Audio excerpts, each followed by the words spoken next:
Good afternoon, everyone, and welcome to this week's Abacus Next Free Training Tuesdays webinar. This week, we're going to be focusing on what's coming in the 20.4 update of Amicus Attorney. My name is Darren Juby, and I'm a product trainer here at Abacus Next, with my focus being the Amicus Attorney product line. Now, as I mentioned earlier, we're going to spend today's webinar session going over an overview of what's coming up in the 20.4 update for Amicus Attorney. Please do feel free to submit any questions that you may have using the question feature here in GoToMeeting. And towards the end of our session, I will do my best to answer any questions that may have been presented. And please do provide your email address. And for those questions that I am unable to answer, either due to time constraints or not having all the information available to me, I will follow up accordingly to provide you with the information that you seek. And so without further ado, let us begin to take a look at what is coming in the 20.4 update for Amicus Attorney. And in an effort to provide you guys with the most seamless and informative session that I possibly can, we have a recording of the previous session that was done on this, that was presented to us by the product management team for Amicus Attorney, that being Andrew Cummins, and for Amicus Attorney Billing, that's Mo Eden. Both of them are on this video that I'm about to show all of you, so please sit back and enjoy. And again, if there are any questions, please feel free to submit them. And if anybody has any trouble viewing or hearing the video, please do let me know through the question pane as well.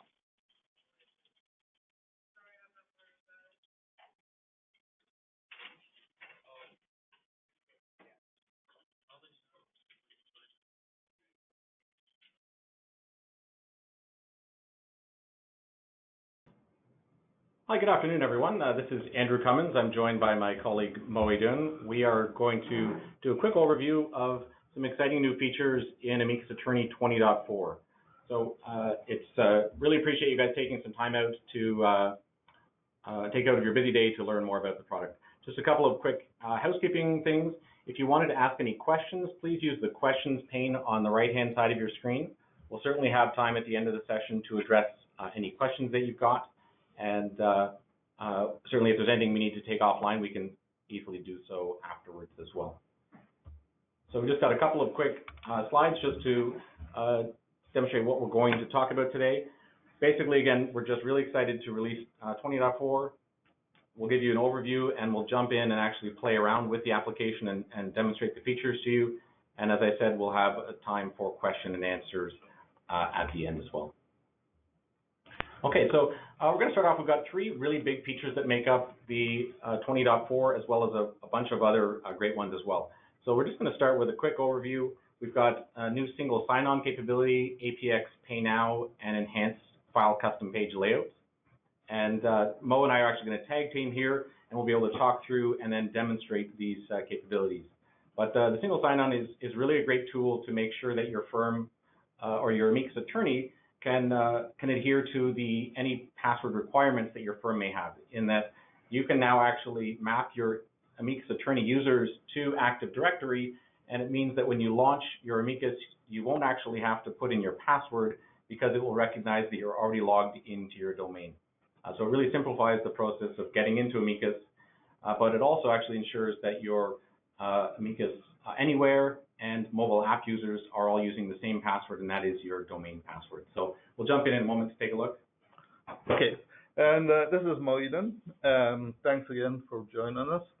The next big feature there is APX Pay Now. As you can recall, APX is Abacus Payment Exchange, and we had the previous releases. We had allow firm to collect their credit card, store it in the system securely in our APX site, and we allow you to process payment from that by doing receipt payment or trust receipt, etc.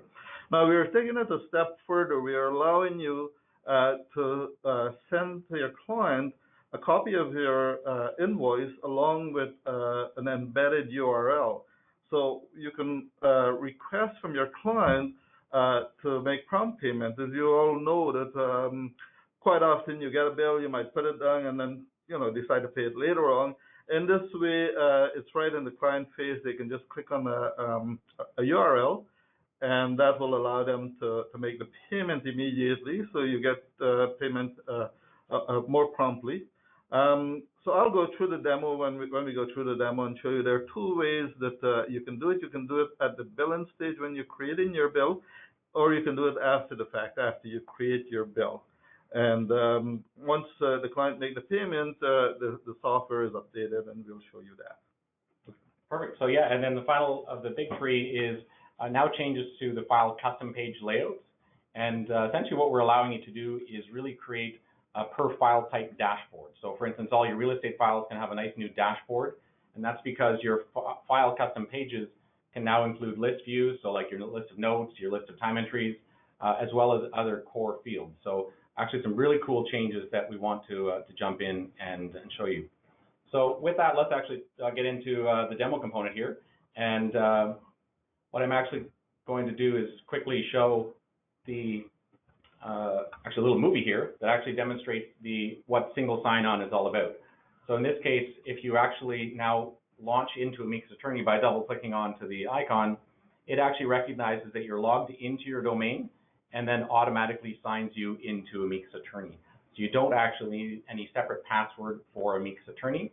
And that's a great option because if your firm already has multi-factor authentication in order to get into your workstation, then you don't need to jump through more hoops to put in a password for Amicus Attorney. And then what you can also see here is in terms of making that change, we've actually gone and added a new option under firm settings. So this is something your administrator would go and do, and they go up to login management and actually choose to enable the single sign-on capabilities. So what this does is maps the Amicus Attorney users specifically to Active Directory users in your firm. So in this case, we've got already 2 users that are mapped. If you actually just select the user on the Amicus firm member, their corresponding Active Directory user, and click the map, then you can actually make that association very easily. Of course, you can also use the auto option, and it will automatically map those users for you very quickly too.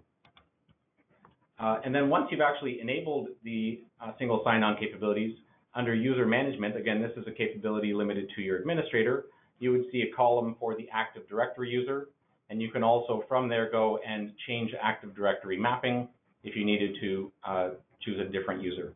And then the other thing, because passwords are no longer set within Amicus Attorney, they're instead actually managed through Active Directory. The password screen actually just reflects that so that users can see that on their screen from within Amicus. But this is a great tool to if you've already got obviously very secure access to your desktop, then you can simplify the process of logging into Amicus.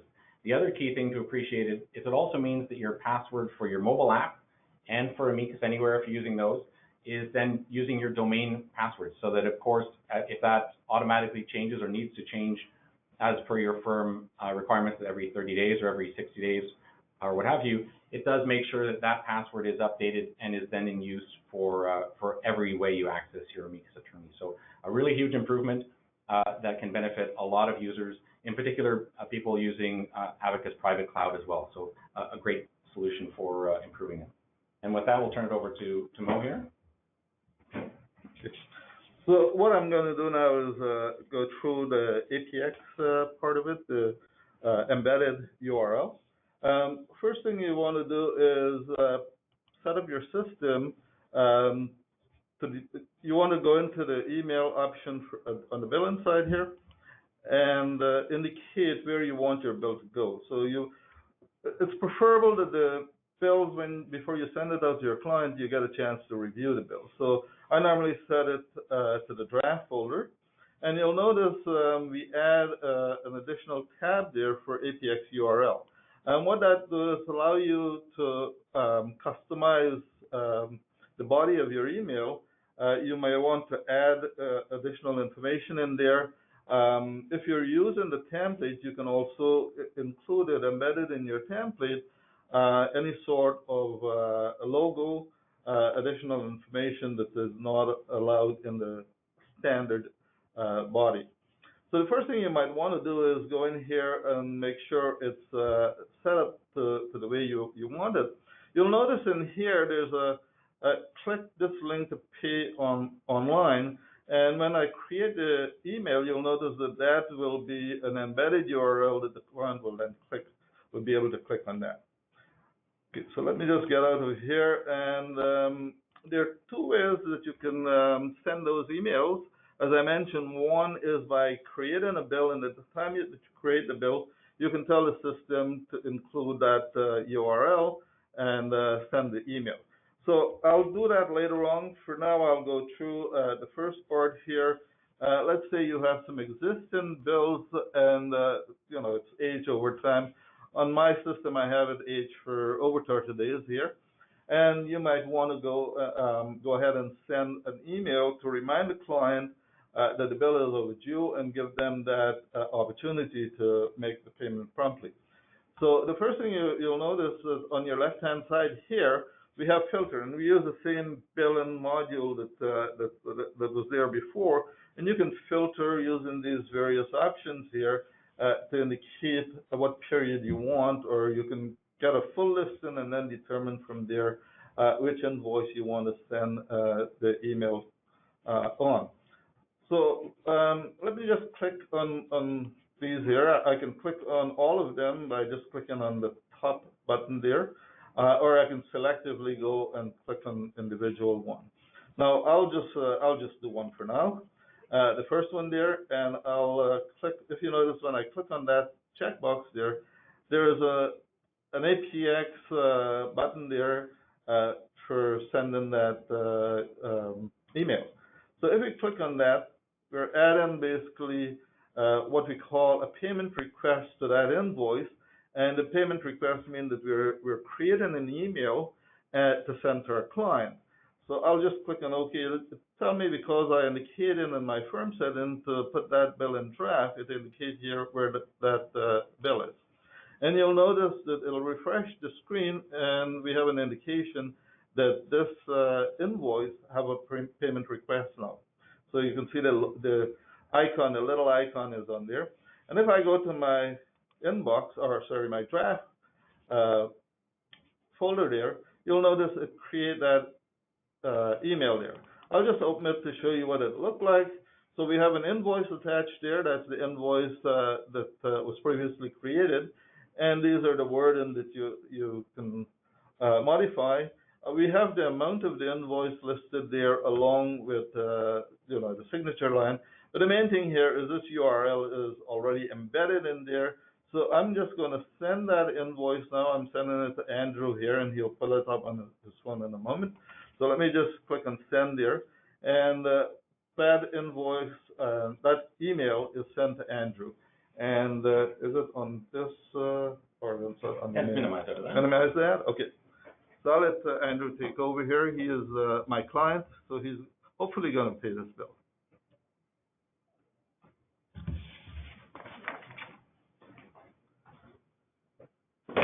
Okay. So we've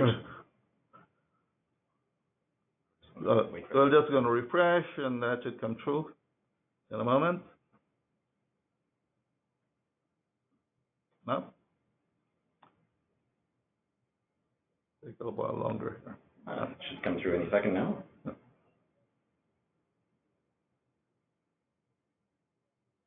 Let's just make sure it's not stuck in your outbox. Yeah, okay.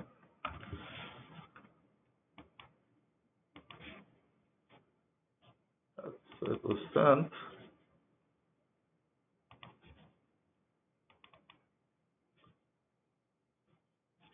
You do a refresh there? Yeah. It's not coming up there, but that's okay. We can still demonstrate it from here as though we are actually acting as a client again. Okay. So once Sandy... no, it just came through. Oh, it just came through? Okay. Take a little while to come through there, but it finally did. Okay. So we're viewing Andy's phone here now. And it's because your inbox is full. Yeah, there you go. Okay. So here we have the email that was sent to Andrew, and attached at the bottom there you can see the invoice. But if you, Andrew, click on the URL, it will bring up. So let's click on the URL there. It will bring up the interface for you to make the payment, right? So Andy is filling out his information there. It capture the billing address from Amicus and fill that in for us. However, Andy have to fill out the credit card information. We don't want to send that over because, as you know, how secure that should be. And you just enter, you make some changes there. That's good.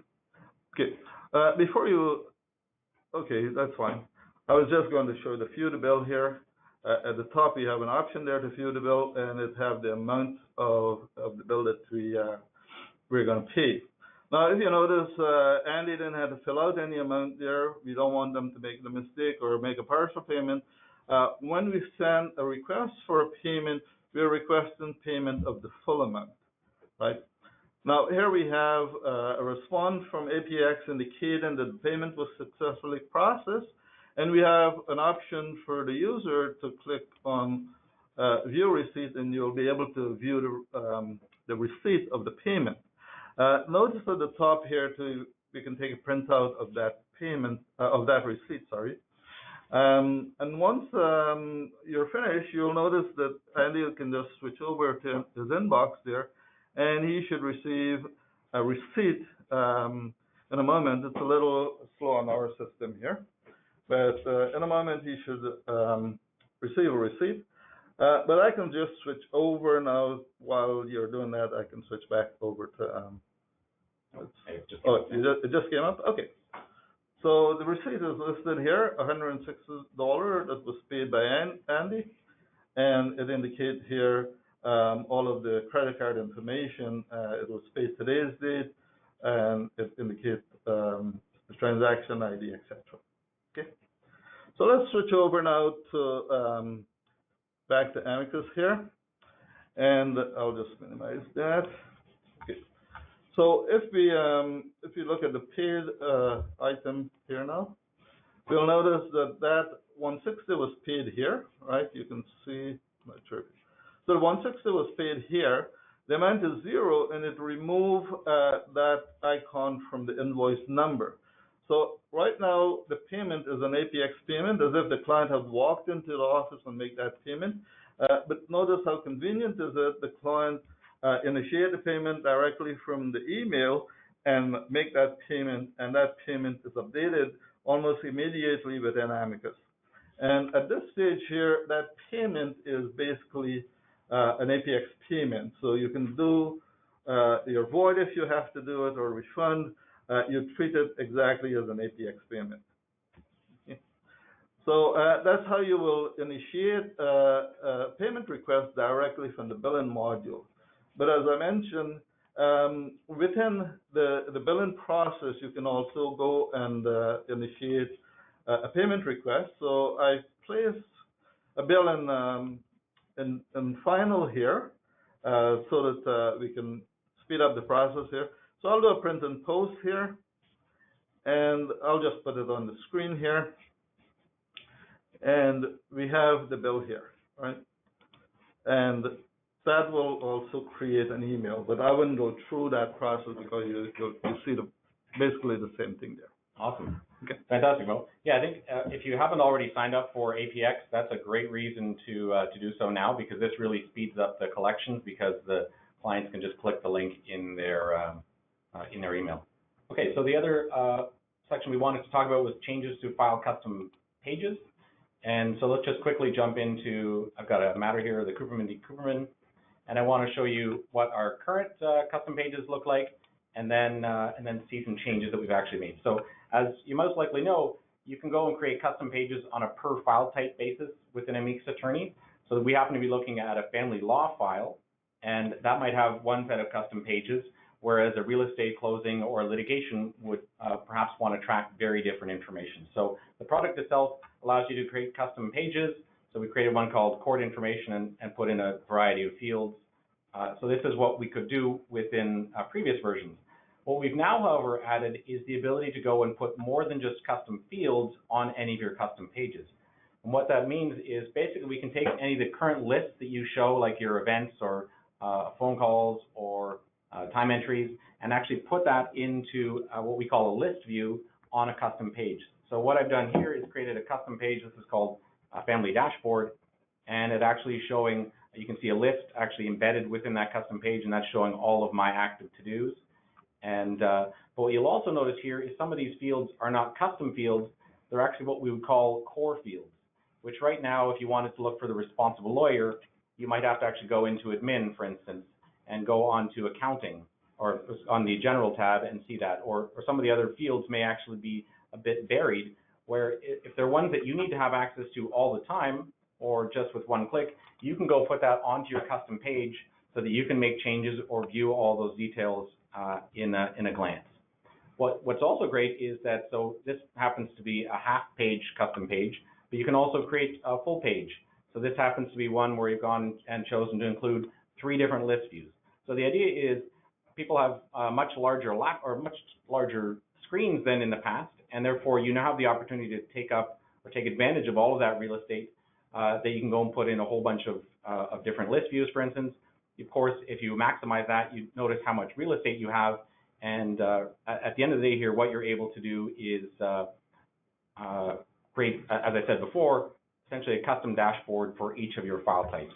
And the reason I say a custom dashboard is there's now actually a preference here where you can go and say whenever you open up a file, automatically open up your custom page. So that will bring up the first custom page in the list. And that's just a preference here under the display for files. You can choose what you actually want to view.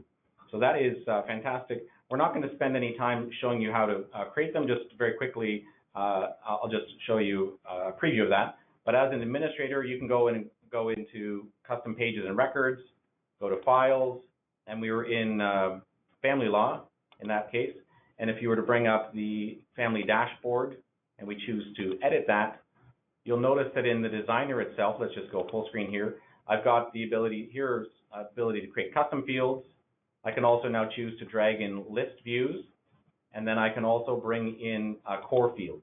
So this again could be the main note or the file summary or what to do when the lawyer is out of the office or what the referral source is. So it's really takes the file customization to a whole new level, and you have so much control over the layout of your pages. So with that, as a quick review of the new custom page layouts within Amicus Attorney 20.4.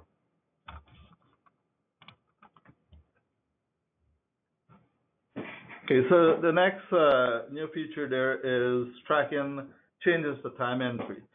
Basically, what you would want to do is if there's any significant changes on the time entry, such as the timekeeper, a billing rate change, any sort of duration change on the timekeeper, the responsible lawyer might want to know, well, why there are changes to these time entries.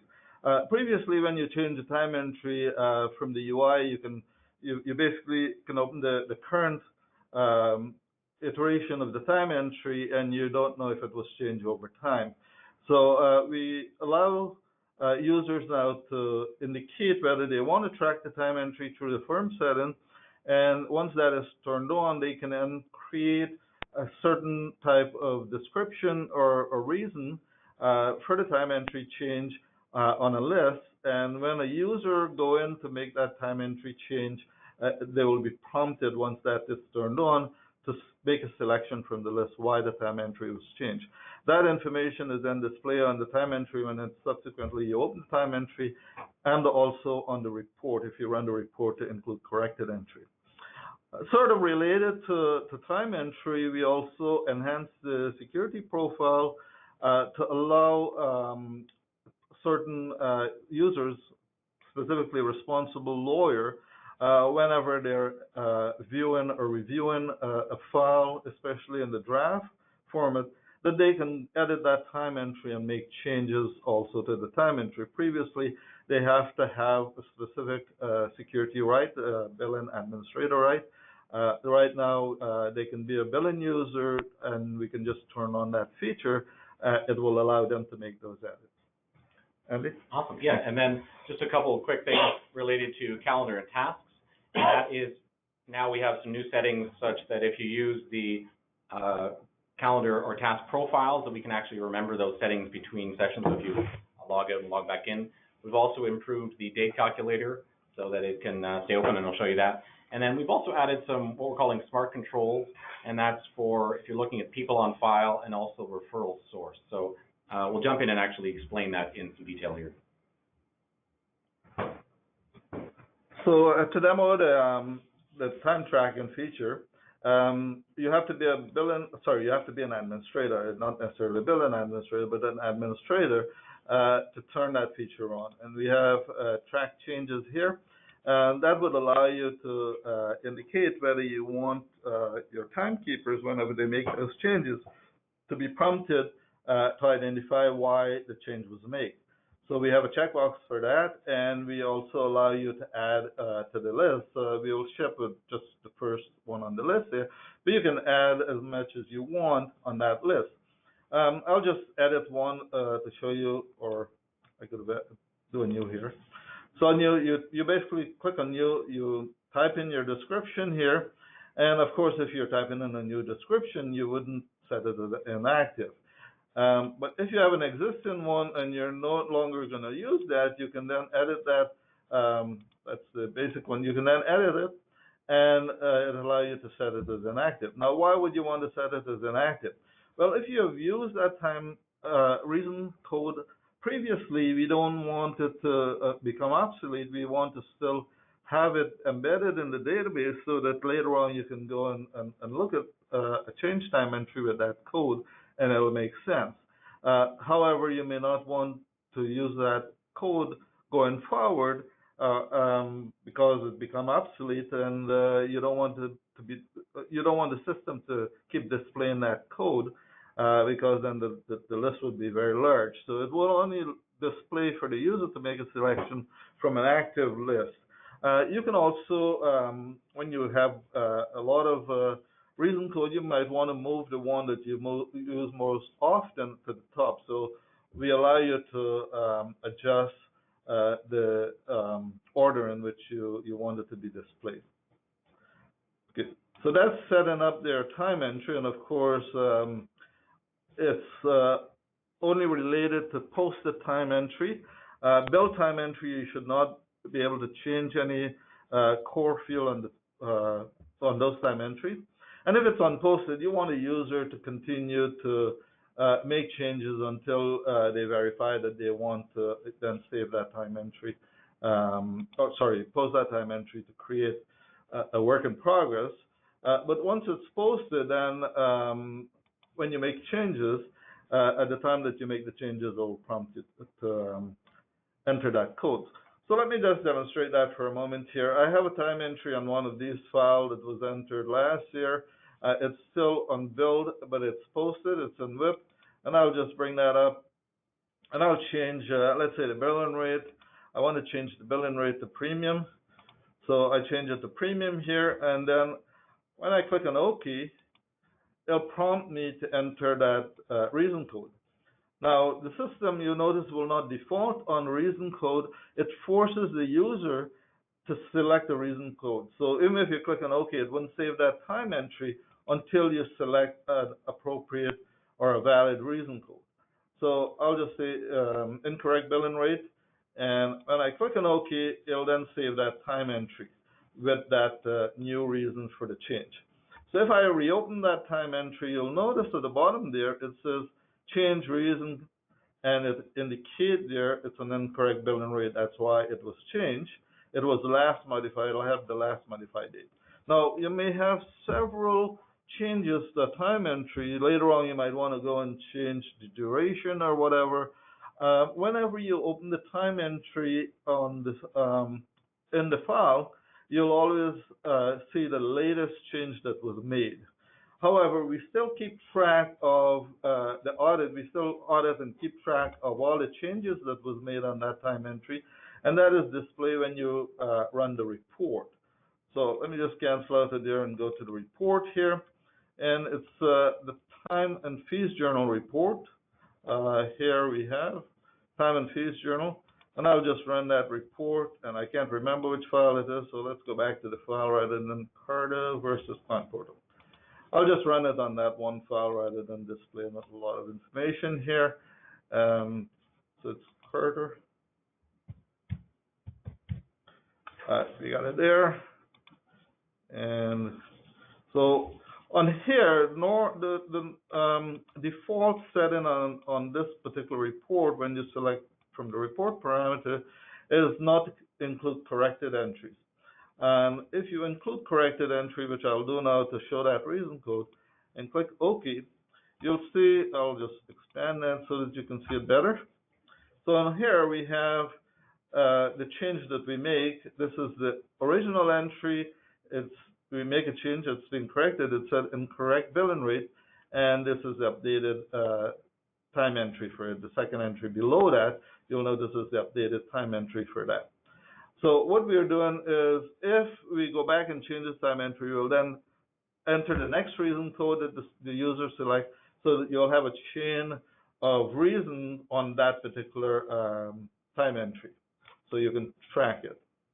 Okay, and with that, I'll turn it over to Andy. Awesome. Thanks, Mo. Yeah, I just got a couple of quick ones that I wanted to demonstrate, and that is around the calendar, for instance. So we'll just go back over to the front office here, and under calendar and tasks, actually the same thing, is that if you presently use, you have both, when you're in a calendar, you have sort of a radio button at the top for either your work group selector or using custom calendar profiles.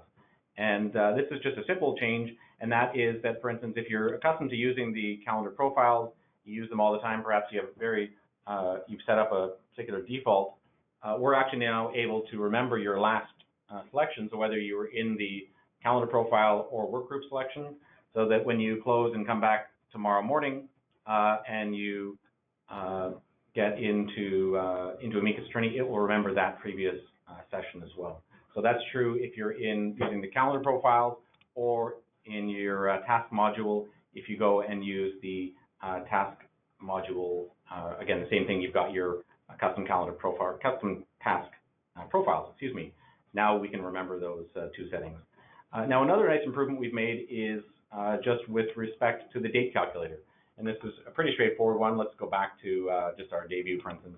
And we wanted to quickly go and do a calculation for the, use the date calculator. And, well, really simple example. Let's just actually sort of minimize it down a little bit here.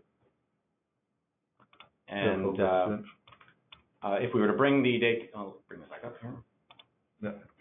The date calculator, you can actually keep that running on your screen, for instance, to say, you know what I want to do? I want to find out how many 55 business days after today is, calculate that, and then jump to that day, so it'll take us to the day. Whereas in the past, the date calculator itself would be closed. You can now keep that running for as long as you want. If you needed to, once you've seen this date, jump to another one. So again, just a nice little workflow improvement to make life a little bit easier to get around. Now, another section I want to talk about is what we're calling smart controls within your files. And this is something that if you go back to that example we were in before, of Cooperman v. Cooperman, that you've got the people on the file and the role that they play. And then in some cases, based on the role that they are playing, there are additional settings. So for instance, that we've chosen that Matthew is the lawyer and he's representing Tanya. So these are new smart controls we've actually added so that you can just quick type and find that. It also means that if Tanya's name actually changes, that if you're using this field to merge into document templates, that it's updated accordingly as well.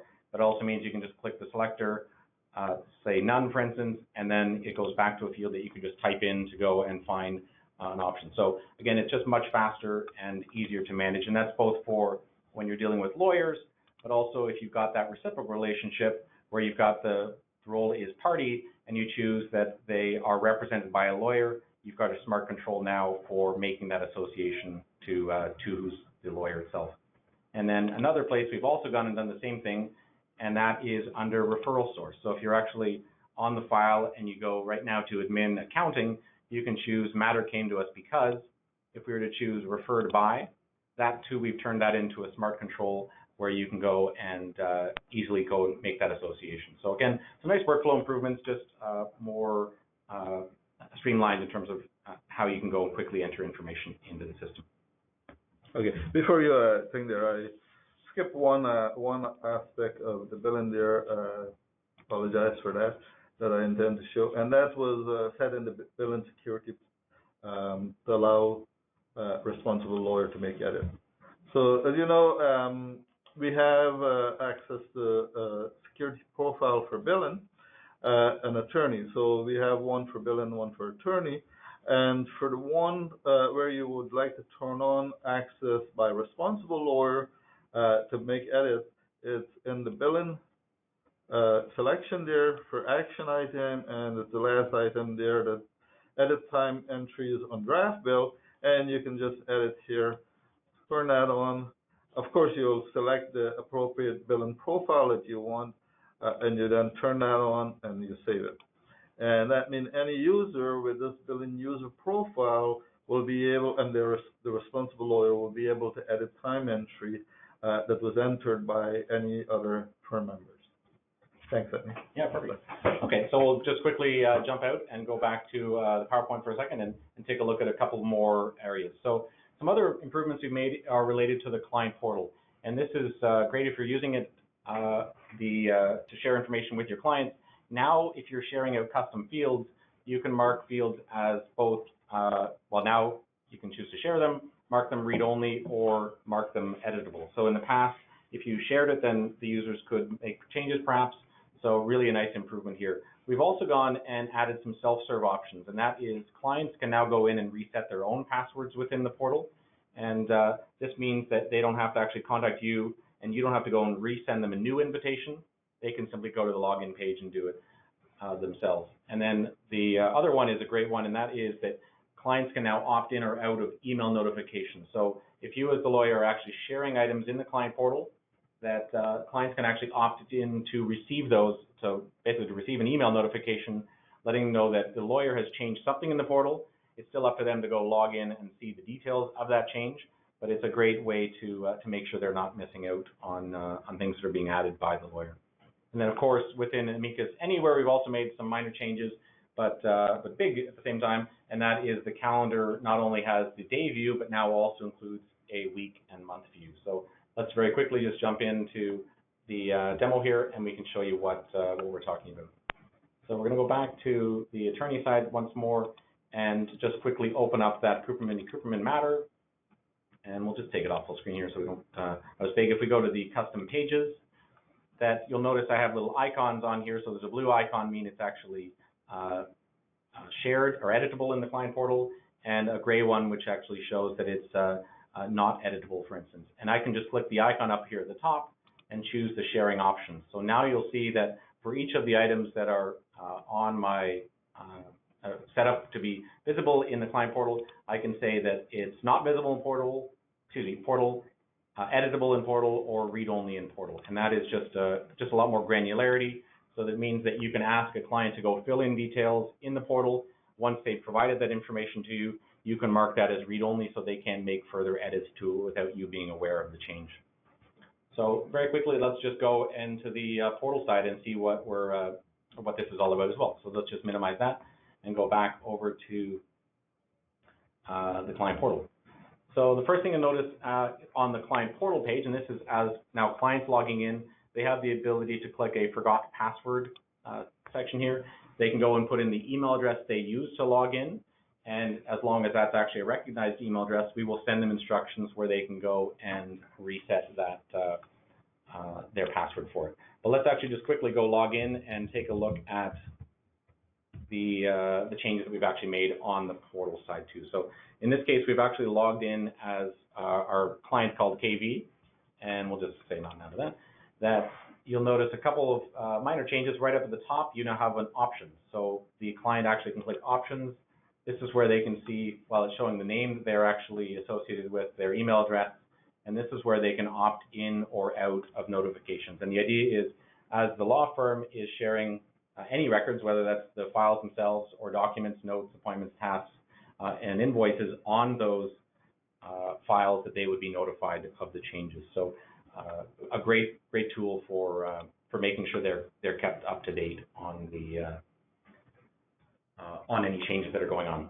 And then let's quickly just look at a file, for instance, and you can see the custom pages. So if we go to that Cooperman matter, when it opens up, so it's called more, the custom pages are called more when visited by a client, and you can see that, for instance, the respondent income is marked as read-only, whereas the petitioner's income is still editable. And again, this is up to the law firm can choose for any given matter which fields are going to be editable or read-only for their users. Okay, so let's quickly look at we just saw the client portal. Now let's jump into Amicus Anywhere. So we've actually logged in now as the lawyer to the browser component of Amicus Attorney called Amicus Anywhere. And if you were to go to the calendar option at the top, we're logged in as Terry here today. I can see now that in addition to the normal day view, I've now added, or we've added a week and month view to the calendar. So it just gives you much more flexibility when you're logging in via browser to see more details about your calendar. Of course, you can go to a file and see lists of anything that's going on for any of your events, but the idea here is just more control to see the details about your events. So with that, we'll turn it back over to Mo. Okay. So the next thing I would like to show is regarding the APX. There's one feature there, reversible payment. Now, this is not a feature that the user will see, so it will be very difficult to demonstrate. However, it's a built-in feature with the void and refund payment. Now, the reason for this feature is if you have a payment that clear APX, however, in the back end, the bank refused to honor that payment, either because maybe the routing number was incorrect, etc., then what will happen is that payment will be rejected back onto the system, and you wouldn't be able to do a void or refund. When you do a void or refund, it'll come back and return, or previously it will return sort of an error that you cannot void or refund because it was never completed through the entire process. Now, the system is smart enough now to check the status of that payment, and if you cannot void or refund it, it'll give you the option to do a reversal of that payment. And what that means is that the payment did not go through the full life cycle to clear the bank, so we don't need to hit the bank again to double charge the bank or double process that. The system will then recognize that and just update your database to reflect that there was a reversal. It did not clear the bank. So that's a difficult one for me to really demonstrate because it has to go through that sort of process. However, the other one I can demonstrate, which is showing a listing of all the payment methods. Basically, when you enter payment method into the system, what we do is capture the last 4 digits and keep that along with what we call a token, because that payment method is securely stored elsewhere. We don't save it in your database here. It's a reference more or less to a secure site, and we can list those payment methods, and that's the way you can reuse those payment methods. You don't have to, each time you want to make a payment, you don't have to re-enter those information. So we provide a report that you can now look and see which client have a payment method. Also, we allow users to reprint bills. Currently, you can do that, but it's a time-consuming task. You have to go to each individual file, open the image, and then click on print. This method here would allow you to select a bunch of invoices that you want to reprint, and then you can click on the print button, and it'll allow you to go through and reprint those bills. We also have a feature here that would allow you to apply tax on activity code, and some firms in Texas have requested this. What it is that you can tell the system whether you want to tax on your activity code, which means that the system will look at the activity code and see if it's taxable or not, so you can designate which activity code are taxable or not. Or if you're applying tax on fees without using the activity code, that means the system will assume all fee entry is taxable. We had expanded the UTBMS code. This is for your e-billing. They had added some additional UTBMS activity code to the list. It's expanded, I think, to about 25 selection now from originally 12 selection. And the referral report. That report, I'll show you what it looked like. Basically, within Amicus, each file you can identify if there's a referral source. Sorry. And with that, you can now run a report, and it will give you bill inactivity information, such as the amount of time entry you posted, the time entry that was billed, and any payment that was done on those time entry within that time frame. Let me just go to Amicus now. And sorry, that one. Where are we? Good. There we are. Okay. So to show you where you can access the report for your payment method, I'll go into the firm report here, and I'm on the attorney side, firm report, and I can go into the people module, and we have here an option here that will give you the payment method list. So I can run that, I can select it for one client, or I can filter it also if I would like to include expire payment method. And this is used quite often to determine if someone's payment method is close to expiration. So I'll just run that on the screen here, and basically, let me just open that. What we have here, I'll make it a little page format here, and just expand that so that you can see it, maybe 150%. Okay, so here we have a list of our client name, and remember these are contact. It lists the payment type, the payment method type, Visa, MasterCard, etc., the account number, and that's the last four digits of the account number, along with the account name, and it lists the expiration date of that payment method. So it's a centralized location where you can go and review the payment method. Maybe one of them is coming up, the expiration is coming up soon, and you may want to reach out to the client to get that updated.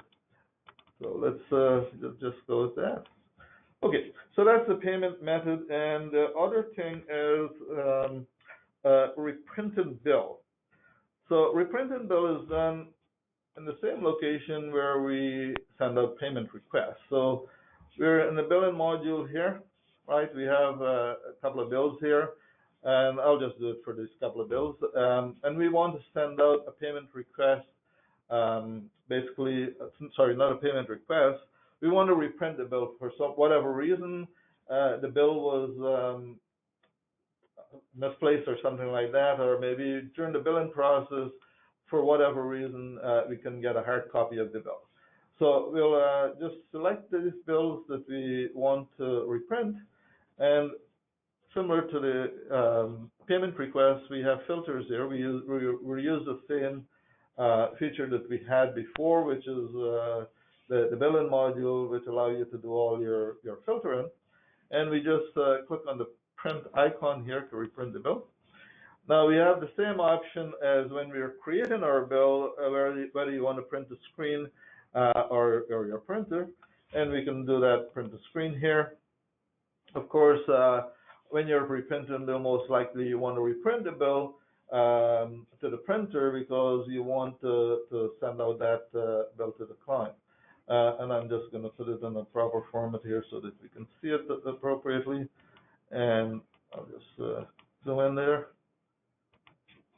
So here is your bill that you reprinted. It's the exact copy of the bill that was sent out previously. It have all the details on the bill here. It's just an exact image basically, right? And in this case, I have two bills. So I have the first bill. This is one of one, and I can just do one of two, right? And I can just go to the second bill here, right? So we have two bills there that we can view. And we can also print it if we have to print all. Okay. Applying tax, that is set up within your tax system here. The number firm may use tax, and it's a tax set in here. It allows you to basically indicate whether your new files are taxable or not by default. And then we have an option here that says use activity code setting for tax on fee. And basically when you turn that on, any new time entry, that you use an activity code, if the activity code is set as taxable, it'll then pick up that information. And pick up that, it'll perform the task on that particular time entry that uses that activity code. So any activity code that doesn't have, that are not taxable, it'll ignore the tax on that. If you don't turn that on, that means taxes on all time entry.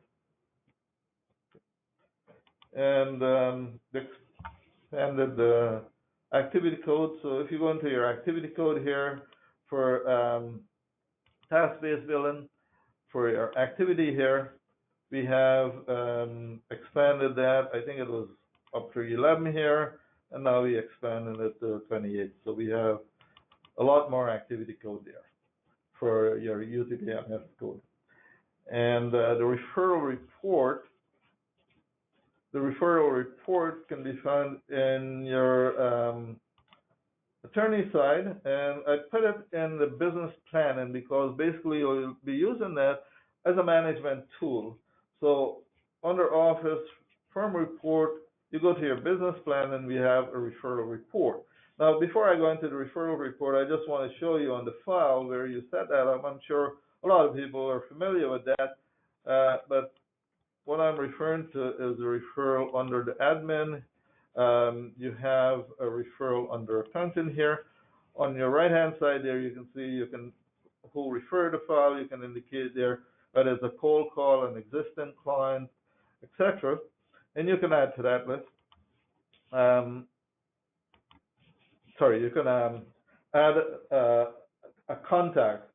If you do referred by, you add a contact because you might not get a referral through that list that we provide.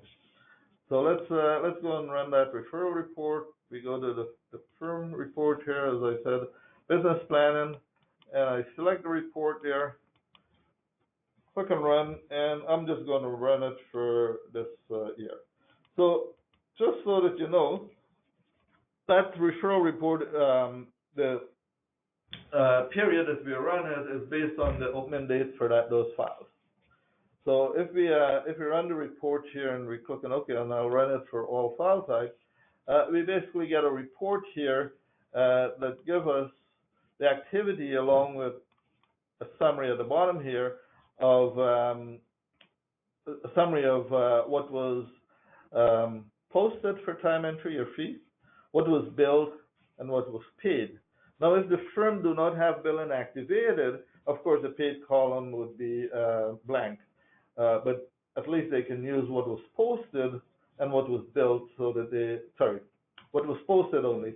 They wouldn't have what was billed and what was paid, because we don't know if it was billed or not. So it'll be only what was posted. So you can see the firm can determine what sort of activity is going on through their referral source. And at the bottom here, we have, of course, the summary of it on the referral source. So we have the summary of what's going on.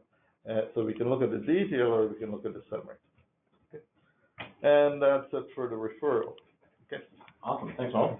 So we just got a couple more things to touch on very quickly here. So I'm just going to pop out of here and back to the PowerPoint. And that is just we've introduced what we're calling the Customer Experience Improvement Program, or CEIP, and that's just a way for you to help us, to help you essentially. So you can opt in to share anonymized firm information about how you're using Amicus Attorney, such that we can use that to further improve the product in the future. We've also now added a link to the Amicus Next account portal, so if you needed to log a support ticket or update credit card information. We've also changed up the document assembly link guide, or specifically the variables that are used for that.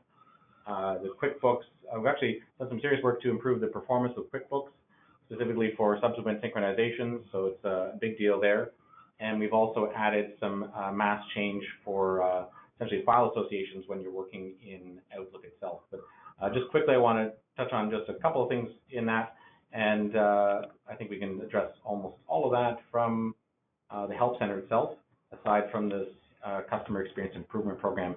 But you'll notice, as an administrator under Firm Settings, we've listed a Customer Experience Improvement space here, and you'll be prompted to ask if you wish to participate. You don't have to, and you can certainly opt in or out at any time, but it just allows you to share anonymized information with us so that we can work to further improve the product as well.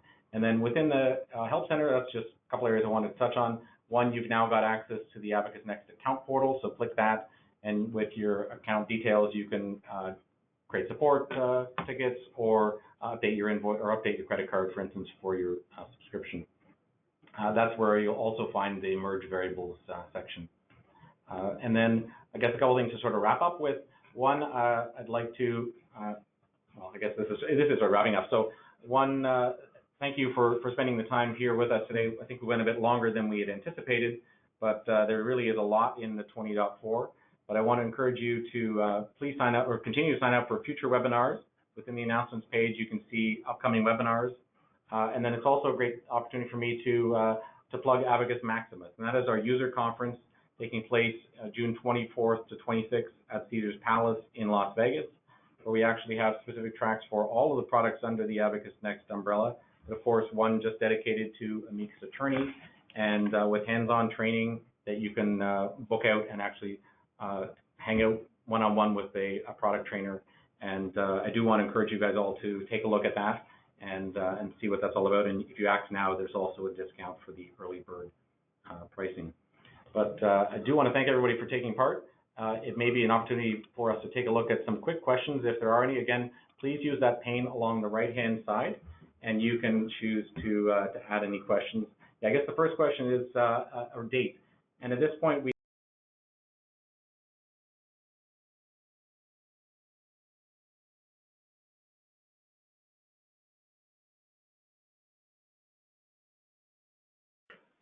And so thank you, everyone, for your attention during that presentation. That was the recording of Andrew Cummins, our product manager for Amicus Attorney, and Mo Eden, the product manager for Amicus Attorney Billing, discussing all that is included in the 20.4 update for Amicus Attorney. Now, I did see a couple of questions here, so in the couple of moments that we have remaining, I wanted to try to address as many of those as I possibly can. I also noted that a couple people mentioned there were some audio and visual issues. I tried to rectify that as best I could from this end. It told me everything was working, so I will apologize now if anybody experienced difficulties throughout the session. Please do note that I will be posting the recording of this session. That should be available, I would think, tomorrow or later on this week on our website at abacusnext.com/webinars, and you guys would be able to see the recording in full with all the video and audio included in that. And again, my sincerest apologies to anybody who experienced those difficulties. The couple of questions that I saw that we're able to address here in the time we have remaining. Rick asked, will this upgrade support 64-bit Microsoft Office integration? The answer is no on that front, Rick. I have not heard anything to suggest that we're going to be introducing 64-bit integration at this point. Unfortunately, I don't have much better information for you other than that at this point. Sandra asks, the app for the iPhone doesn't work. Is that on the fixed list? I was not aware of any issues with the Amicus mobile app, Sandra. Again, I'm the trainer. I'm not always privy to everything, I suppose, but in that regard, I had not heard anything negative in regards to Amicus mobile in the last while. But all I could suggest is please do reach out to our technical support team if you haven't done so already, and discuss those issues that you're experiencing with them to see if they can't help you towards a resolution, or if that is indeed something that is being addressed either through this update or a subsequent update to come. Now, David asked, I'll try to get to David's question here. Kenneth had asked, what can I access with Amicus Anywhere? Well, Kenneth, this is what we can access with Amicus Anywhere. As you can see, we're seeing all the data that's in your Amicus Attorney database through a web browser, such as your files. Now, you are able to open and view files here. You cannot create new files from Amicus Anywhere. You are able to view your calendar and create new calendar appointments. Same holds true for any tasks. Same holds true for any contacts. You're able to view your contacts as well as add new ones. You're able to work with your phone calls, with any documents that have been associated to your Amicus Attorney files, any notes, and of course, your time entries.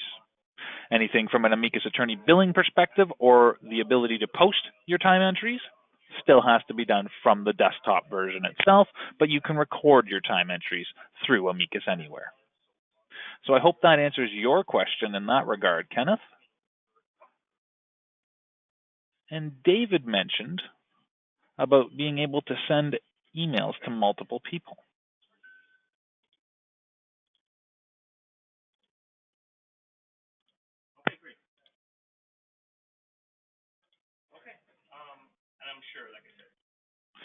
That is how I would select multiple people, David. So the only thing I would have to suggest in your case is that you would have to have your paralegals input as contacts within Amicus Attorney to be able to do that. As you can see, even if we... Actually, no, you could. Let me just cancel it of that. Now, the only thing I would suggest is that you can't do them all at once, as we can see here. Let's see. So there's my firm members, and there's some contacts. So let me see. So I hope you were watching that, David. Basically, all I did was click on the people selector like so, changing my filtering up here from my contacts to firm members to select the firm members that I wanted, and changing it back to my contacts to select any contacts I want using a single click, then clicking the arrow to move them over to current selection and keeping that going. But as far as doing it in one click, unfortunately, that's just not an available option. The only thing I can suggest to you on that front would be to utilize the feedback feature within Amicus Attorney and make that a suggestion. And now, last before we finish up our session today here, and that is Abacus Maximus. You heard Andrew Cummins there mention that in the presentation that they were doing on the 20.4 update as well. The early bird pricing has ended, unfortunately. That ended on May the 15th, but for all of you who have been participating in this webinar and any of our other webinars, you can mention the webinar code WEBINAR in uppercase letters, as you can see down here. That is the webinar code to receive $100 off your booking for Abacus Maximus. And as Andrew mentioned, it is June 24th through June 26th at Caesars Palace in Las Vegas, Nevada. All of the products under the Abacus Next umbrella will be represented there, and you'll be able to attend some training sessions with the different product trainers, including myself, as well as some of the product management team will be there for you to have discussions with about the products themselves as well. And I just want to take this opportunity to thank all of you for taking time out of your busy schedules and attending today's Abacus Next Free Training Tuesdays, Amicus Attorney, What's Coming in Amicus Attorney 20.4 Update session. We do hope to see you all back here next Tuesday when we will be discussing and demonstrating document management basics within Amicus Attorney. Again, thank you all for attending and have a wonderful rest of your day, week, and weekend to come.